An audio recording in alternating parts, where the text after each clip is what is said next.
ناظرین کرام، جو شریر لوگ ہوتے ہیں، جو ظالم ہوتے ہیں، تو غریب لوگ ان سے ہر وقت ڈرے رہتے ہیں کہ یہ ہم پر ظلم نہ کر دے۔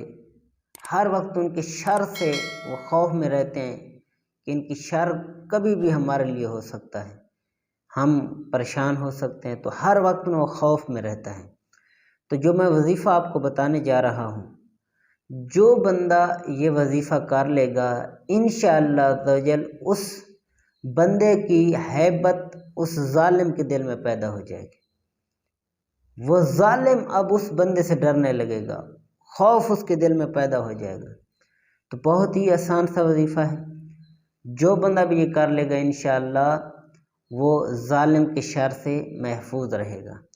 تو وظیفہ یہ ہے کہ درود شریف پڑھ کر 50 مرتبہ بسم اللہ الرحمن الرحیم وہ پڑھے، پھر درود پاک پڑھے۔ پڑھنا اس وقت ہے جب ظالم کے سامنے ہو، اور آہستہ میں پڑھنا ہے، اس کو پتہ نہ چلے۔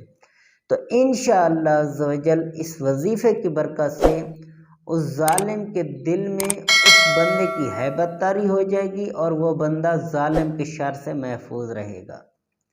کتنا آسان سا وظیفہ ہے، کتنا زبردست وظیفہ ہے۔ تو کوشش کریں کہ ہم سب اس وظیفے کو کریں۔